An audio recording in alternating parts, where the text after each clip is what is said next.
Hi, and welcome to the Business Spotlight Series. My name is Mark McNulty. I'm president of Action Coach Bluegrass in Southern Indiana. Today, I have Shawn Herbig, president and founder of IQS Research, as my guest. Today, we're going to be talking to Shawn about his business, his journey to business ownership, challenges, best practices, and share a peek into what it's really like to build and operate a business. Now, if this is your first time on our channel, be sure to like and subscribe to get notifications when we drop new conversations just like this one. So Shawn, welcome and thanks for being here today. Hey, thanks, Mark. I really appreciate it. I'm looking forward to our conversation. Yeah. So why don't you go ahead and tell our listeners and give us a brief overview about IQS Research and kind of how you got started and what you do. Yeah, thanks. I'd be glad to. Okay, so IQS Research is a kind of as the name would imply, we're a research and data analytics firm. We've been around for about 25 years. What we really do is we work with mid-market companies and organizations, right? So mid-market, if you're not really familiar with the definition, might be revenue from maybe 50 or 75 million on the floor up to about maybe $500 million on the top end. And then also their nonprofit equivalents, right? So that might be maybe like a regional nonprofit or maybe a multi-state nonprofit or even like a government agency or an entity like that. And what we do for those organizations is we tend to work in three areas, right? So we do research around human capital analytics, which is really finding out what your internal people are thinking, right? So they may be engagement or culture studies, things like that. We do a lot of strategic research. Usually that's for for-profit companies, right? And they're already successful, but they're trying to grow or develop, or they got a new product or a new system or a new whatever, right? So they want some insights or some clarity. And then similarly, for our government and our nonprofit clients, we do a lot of what we call public policy research. So you might think about what's the best use for a park, or how do we optimize food delivery at a food pantry, and things like that. So it's a lot of sort of very technical research, but it's all based on opinions. It's all based on what people think, and helping our clients sort of optimize their situation to really meet their clients' needs the best way they can. Okay, awesome. So a lot of times people, when they think about, business research, they're thinking like market research around products. And is that part of what you do, or is that a different? It's interesting because if you think about the profession, that is probably 90% of what the profession does, and it's about 10% of what IQS research does. Occasionally we'll get in and we'll look at new products, or maybe we'll look at packaging or a commercial or a thing, things like that. But it's not the norm. We tend to really get involved in the nitty-gritty if it doesn't have a strategic element to it, right? And with the phrase I use all the time, if our clients aren't making a multi-million-dollar bet on the question they're asking us about, we're probably not going to have a play on that. So we tend not to get involved in the marketing, the advertising, things like that. Others, some of our competitors would, but that tends not to be the space for IQS research. Okay. You talked about kind of like strategic analysis. Tell our listeners a little bit, maybe an example or two of the type of work you're Yeah. doing there. Absolutely. So I'll give you a couple that are fairly recent. So we've got a client that was in the pharmaceutical space, right? So they're custom compounding these weight loss drugs, right? And they're selling to not to individual consumers, but they're typically selling in conjunction with the doctors, right? So they're maybe doing these weight loss clinics or these whatever, right? So these medically supervised weight loss programs. And there's a lot of sort of challenges with this, and you've got multiple competitors out there, and there are ethical components that sort of come in terms of where you source and where you buy, and how all of these things are delivered. And this is a very fast, that company, our client company, is a very fast growing company. So they're going, look, we want to be very ethical. We want to do the right thing. And we also want to be really successful in business. And we're having a little bit of trouble sort of understanding all the pieces and how that can come together to sort of create a pathway that is both profitable and ethical. So what does that look like, right? So who are the ethical doctors out there? What are they looking for? So we put together a really comprehensive study targeting the opinions of these weight loss doctors and these clinic doctors and these sort of concierge medicine doctors, which is kind of a niche group to go after, right? But when we were going after those people, we wanted to understand, who are you buying from? Why do you use them? What are the key factors you're looking for when you're making a decision? How do you rank, these various competitors in the market? Who's really doing well, et cetera, et cetera. When it was all said and done, we were able to sit back down with our client and say, look, this is what they want. This is who they think of, who they think of first. This is where you rank on that list. These types of people, your top three, these types of people, your bottom three, right? And so once they started to understand that, they said, well, now that I know that, I can I can really optimize this. I didn't know that that was that important to them. So no, that's super important to these guys. Oh, well, we can build that up. We're already doing it. We can talk about it more. Right. So it really helped them align, not so much to change. I mean, they were still a compounding pharmacy, right?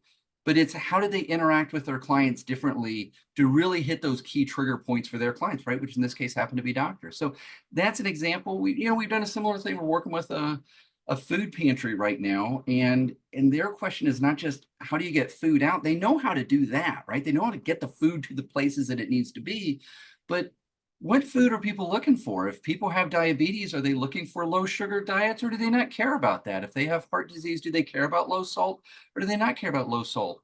Little things that you start to think about in terms of the system of delivering food. Like if you're within a mile of a food pantry, I think you and I, Mark, would probably go, gosh, that's pretty close.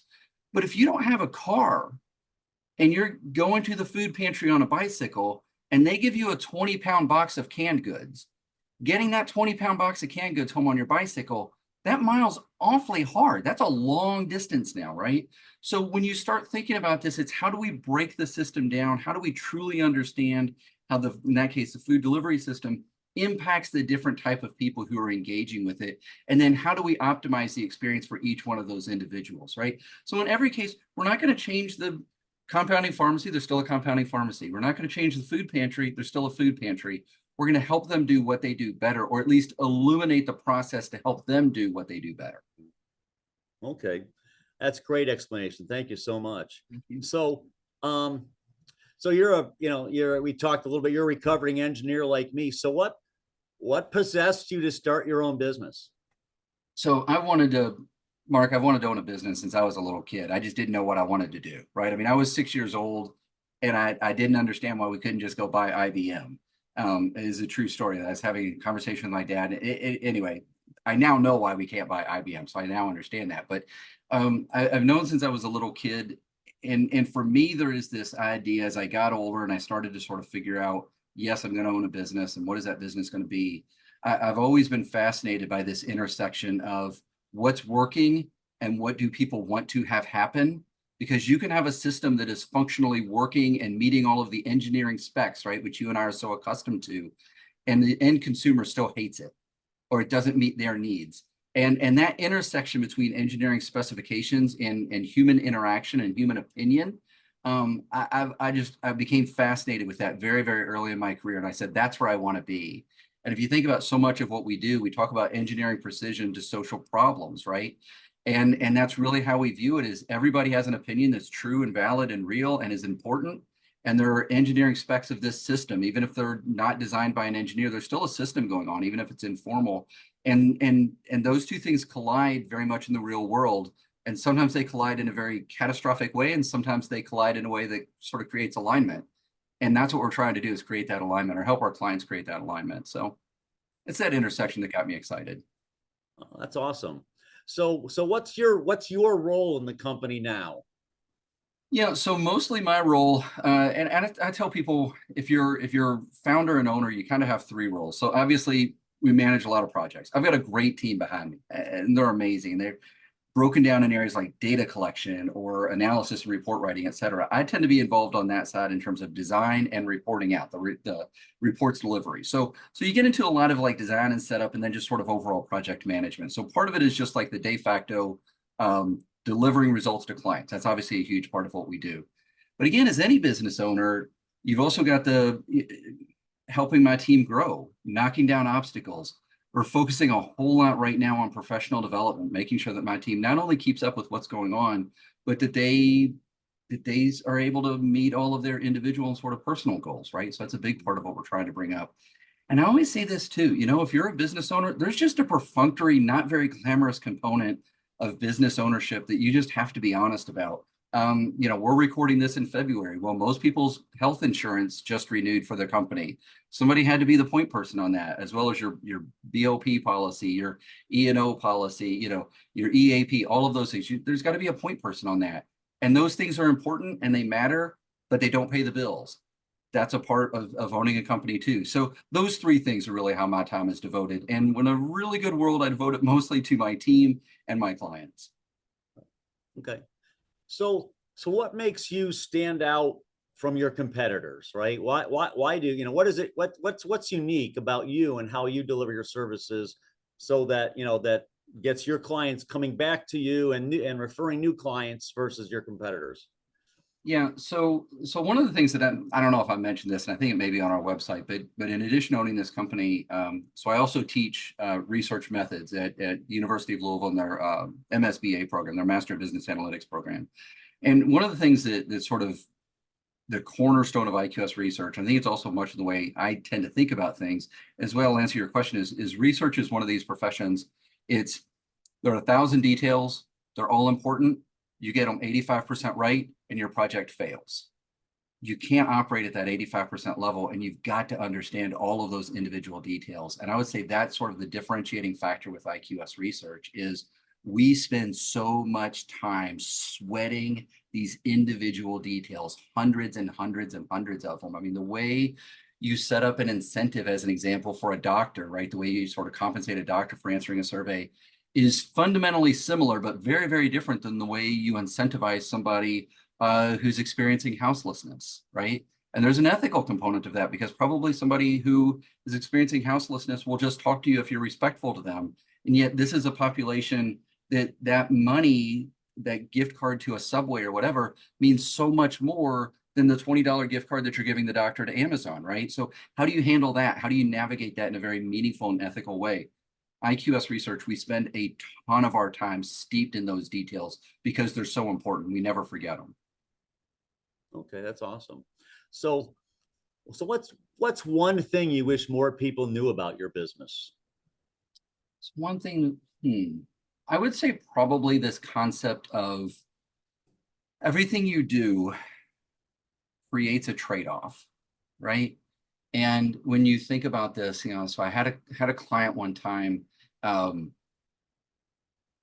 We were doing a study for him. We were doing a client study, and one of the scores came back, and I think it was like an 82% for professionalism, which wasn't a bad score. This was sort of a specialty construction company, and I thought it was a pretty good score. So when I presented that to him, I said, "Hey, here it is, blah blah blah. This is that. This number is 82. All those scores are pretty good." Da da da. And I started to go on, and the owner goes, "No, no, no, hold on, Shawn. Stop. Back up, back up." And I'm like, "What did I miss?" And he goes, "I don't agree with your interpretation of that 82. He goes, "We are a specialty research company, but every project we do is over $1 million. And everybody with whom our clients are going to interact is a degreed professional, usually another engineer." He goes, "I don't think that 82% is a good enough number. I think we need to be in the 90s. So that nuance, that trade-off, right? In my mind, the 82% was a pretty good score. In his mind, that 82% was a bad score.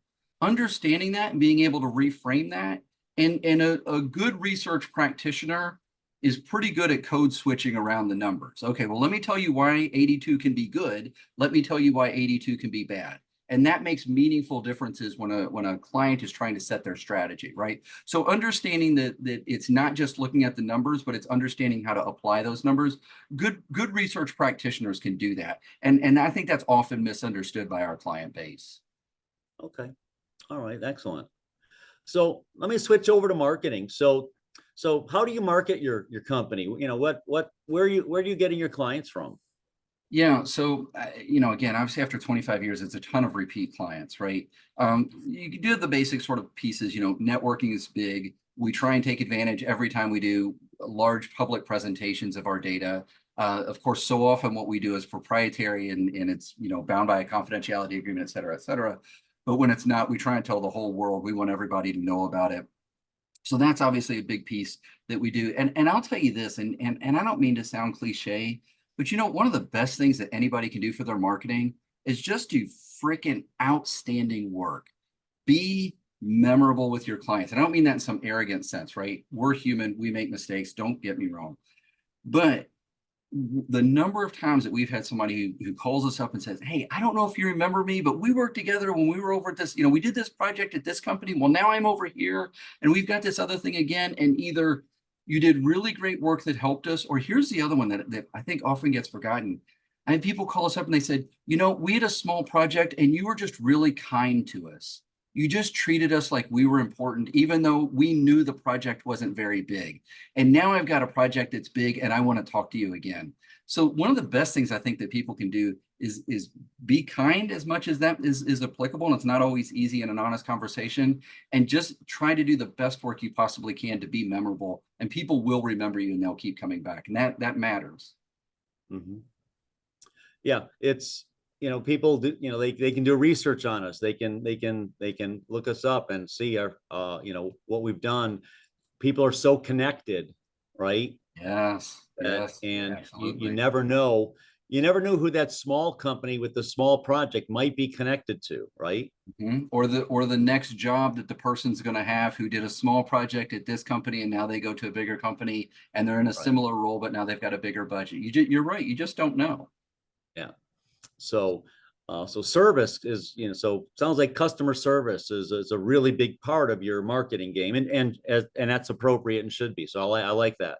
Absolutely. And again, our clients are spending a lot of money, so they should feel good. The research should absolutely be effective. They should absolutely feel confident and comfortable that we're going to take it. We're going to work behind the scenes and do all the stuff they don't even know about. We're going to be sweating the details. They don't have to know the details. It's our job to know the details, and they need to trust us. And it's our job to convey that trust. We're going to sweat those details. We're going to get it done. We're going to be working on their behalf, even if we're not right in front of them. So they need to know that, and that's our job. And I think that's a reasonable expectation for a client to have. For the type of money they spend, that's a reasonable expectation for them to have.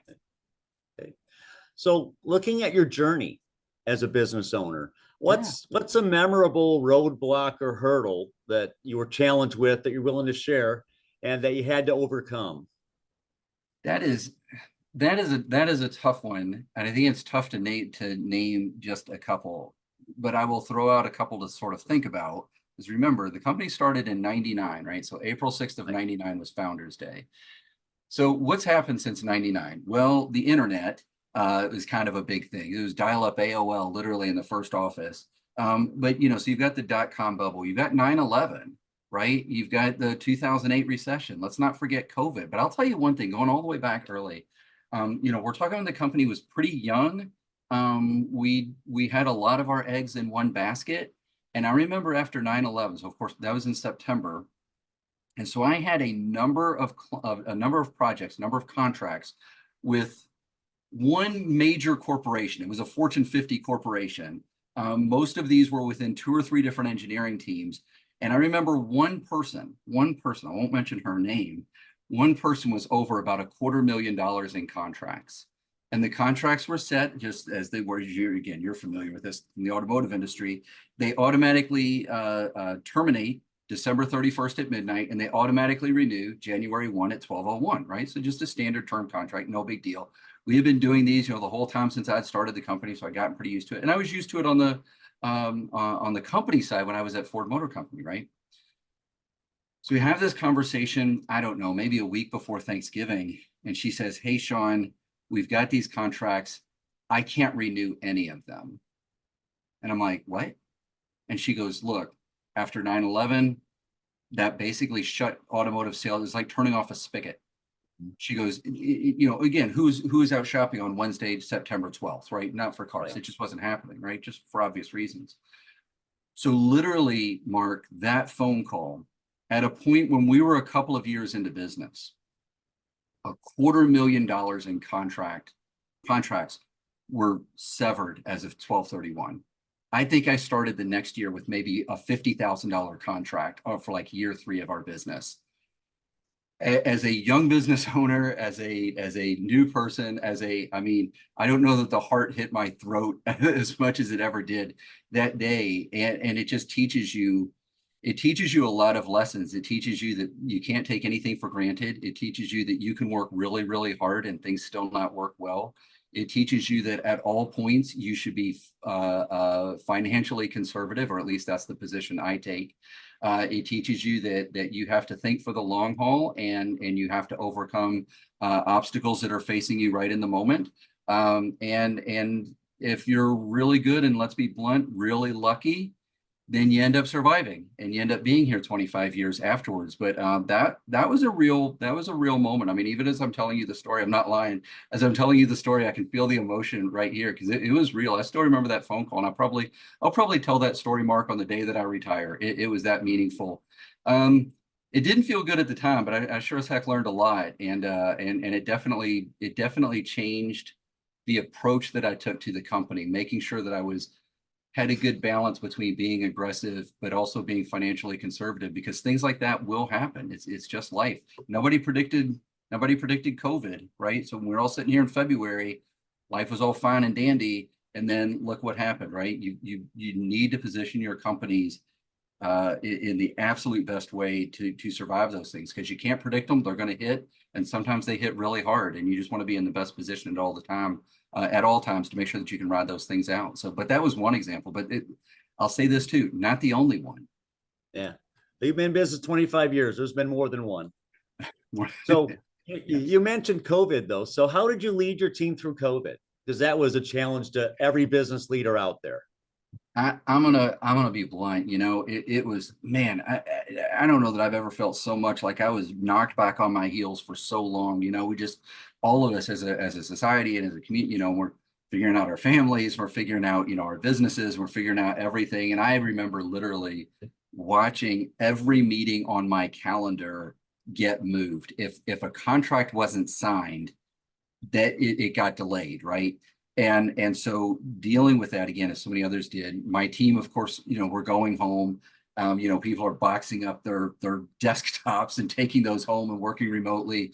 We're figuring those things out. We're going, okay, so we usually have a Monday morning team meeting. Then we said, we're going to do a Monday meeting. We're going to do a Wednesday after lunch. And we're going to do a Friday at 4:00, just because we got to figure out some way to keep some form of company culture going on. And it was just a day by day, but I do remember this. It was probably somewhere around, I'm going to say, the end of March or the beginning of April. And I just felt like I didn't have anything else to say to the team that was meaningful or inspirational. And I said, look, guys, I'm just going to level with you. I don't know how this is going to turn out. I've never seen anything like this in my life. I have no idea what it's going to be. At that point, I was 49 years old. I said, but here's what I know. I know our clients hire us to do really good research. If we don't know how to do anything else in this new world that we're living in, we still know how to do good research. For the moment, let's go all in on that bet, because we know how to do that. And that has been successful in the past. And there's a whole bunch of other stuff out here that we don't have figured out yet. And no matter what conclusion we come up with, 3 minutes later, that conclusion's out of date. But I think doing good work is going to stay true no matter what happens on the back end. And for right now, and I swear it was one, I'm not going to use a sports metaphor, but whatever a Hail Mary pass is, it was that. I have no idea if this is going to work or not, but it seems like the most logical thing, and we know how to do that. Let's just nose to the grindstone, do everything we can. And if we're all out of business in 6 months, at least we can hold our heads up high. And again, I'm not trying to sound arrogant or anything else, but that was literally an act of desperation. But at that moment, it was the only thing. I'm like, I know we know how to do this. And so many other things are coming so fast from every direction. I have no idea how those things are going to settle out. And I just can't even react to them fast enough, much less give you, my team, good guidance. So let's just do the one thing that we know how to do, and we'll figure everything else out next. And that's just what we did. And again, that wasn't what got us through, but to some degree, it helped keep us focused, because, you're looking at webinars and PPP loans and what's open and what's not open and what's the governor going to do and how many people can get together and And it's like, it was changing all the time. I'm like, I can't even deal with this right now, but I can write this memo. I can change this chapter of the report. I can make sure that these data we're collecting. At that time, we happened to be doing one of the projects we were doing was a really big project on job growth, right? So it's like, and the client goes, "Is this even going to mean anything?" And I'm like, I have no idea. So we went back and we said, how can we determine if research on job growth is going to be meaningful? At the time, we treated it as a recession. So we went back to the '08 recession. Well, there's a ton of data that looked at the predictions before and after the '08 recession to see what panned out well and what didn't. I said, well, let's start there. Let's keep doing what we're doing and let's start there. So it just gave us a way. We said we knew that our clients would want that, but it also gave us a way internally not to get distracted with every little thing that was coming down the pike at a point in life where, my gosh, there were like so many things coming down the pike that could just distract you. I could, as an owner, and I know you too, you could spend all day in webinars just trying to figure out like what the latest law changes were. Yeah. Well, at some point, one more webinar about the law just wasn't going to be helpful. At some point, you just got to put the line in the sand and go, I've learned as much as I can learn today. Let's go do something else. And what's the something? And the something is just, let's just do good research, because that's like the one thing that we know how to do. Great. So obviously you changed you had to change your leadership style during COVID. How would you say, looking back over your 25 years, how has your leadership style and approach kind of changed over the years? I think coming out of the automotive industry, I was probably much more command and control in the beginning. This is what it's going to be, and this is how we're going to do it, and we're going to get there, and we're going to charge the hill, follow me, let's go. And that has a lot of downsides to it. It really does.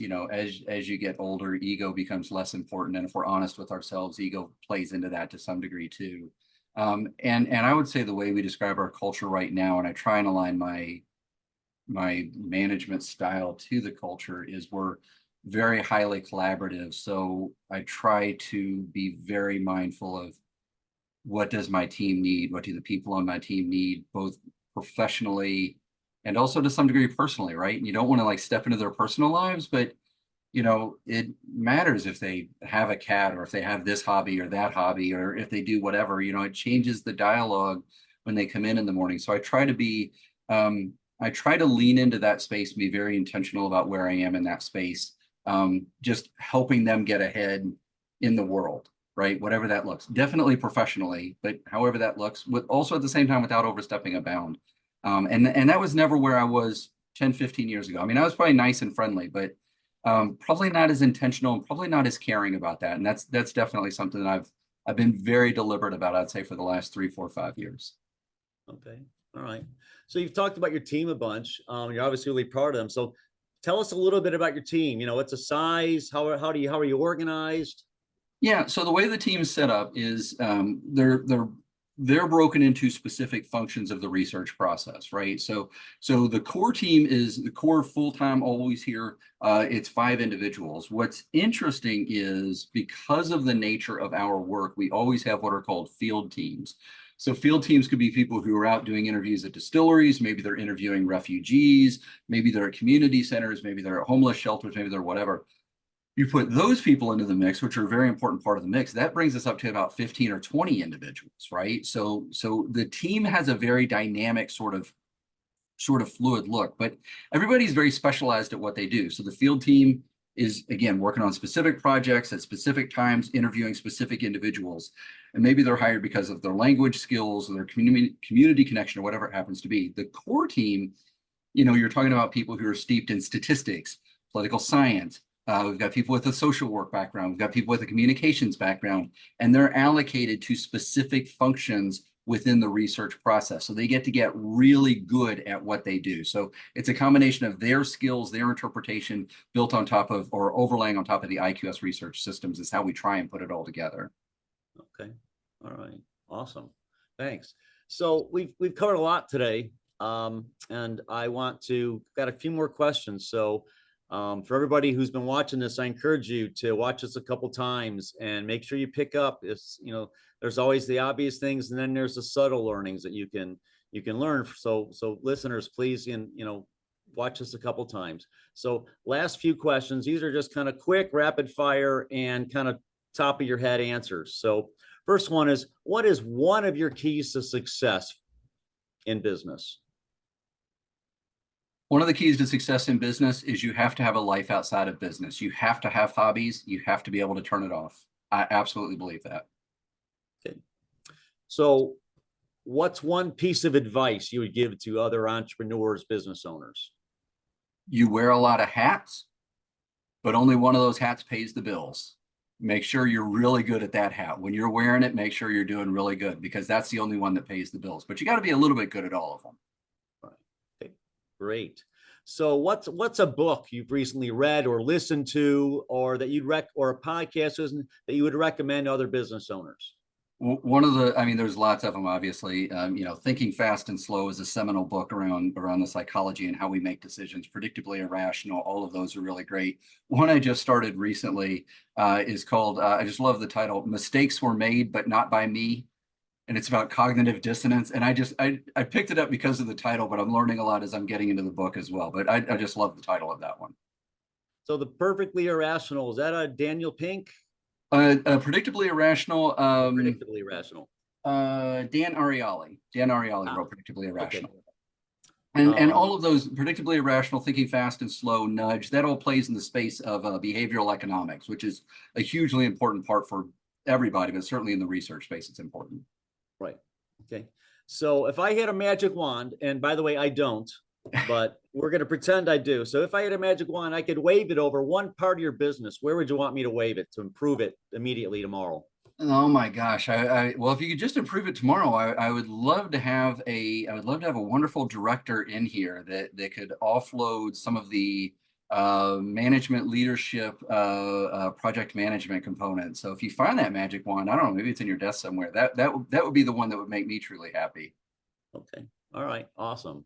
So, great. So, all right, now I've got one last question for you, and that is this. Shawn, what inspires you most right now? Man, I tell you what, this is like a cool time to be alive. I mean, artificial intelligence is really awesome. It's going to make the world a different place. I don't think we need to be as threatened by it as a lot of people are. Like everything else, when it comes on the scene, it's overly hyped. But it'll settle out and it'll be really transformative. The other thing I think is really cool is there is so much analytics talent being developed in the Louisville area right now. I mean, again, the MSBA program, we've got, there are other different types of programs that aren't at the master's level. You've got analytics that are being infused into undergrad courses. There's just some amazing stuff that's being done, and really a group of very, very smart human beings that are being very well trained. And I just love the potential of what that's going to do to the business community over the next 5 years to a decade. I don't think we know yet, but when we talk about running data-driven businesses, I think we are really just scratching the surface. And I'm just getting super excited about that. That's awesome. Thank you. Yeah, the fear of AI is overblown. Yes. And it's just the next technology. It's the next right? evolution. And yeah, there will certainly be people who abuse it and misuse it. Yep. But that's no different than every other technology that's ever come and play, right? There are always the people that are going to abuse it. But the number of possible uses for it that the average person who sees it as a way to cheat on a term paper or something, it's just so much more than that. It's so much more. And if you think about these things, in the research space, and I talk to my team and I'm like, where do we add value? There's some basic calculations. We ran just sort of a back and napkin set of math one time and said for a mid-sized study, there are 10,000 individual calculations that go into that report. If it takes us 10 hours to do those 10,000 calculations or 10 minutes to run those 10,000 calculations, they still get the same number of calculations. But if we've got all this budget and we can get those basic calculations done in 10 minutes, then we can take all the rest of that time and really add value to that analysis, right? That's where we can really make a difference in our world. And there's an analogous version for everybody else, right? Where do you add value in your business? Use AI to offload all the other stuff to get you to that point, and then you add your mark on top of it. It shouldn't threaten us. I mean, this is just a way to optimize the great stuff that we do. Yeah, it's just a tool to help us be more efficient and can crunch. The good news is, the internet's made, terabytes of data available. Yes. That we can't figure out how to process on our own. Absolutely. And AI can do a lot of that processing for us. And then on the back end, it processes it, spits it out. It doesn't tell you what it means, but guess what? That's what we do. That's what we do as human beings. So let it do all that processing, kick it out, and we go, huh, I didn't know that. I didn't know those two things were related. That makes sense. You know what? Now that I know that, then you get to that next conversation, and that's where the magic happens. Awesome. All right. Thank you so much, Shawn. Ladies and gentlemen, this has been Shawn Herbig, president, founder of IQS Research. He's shared a ton with us.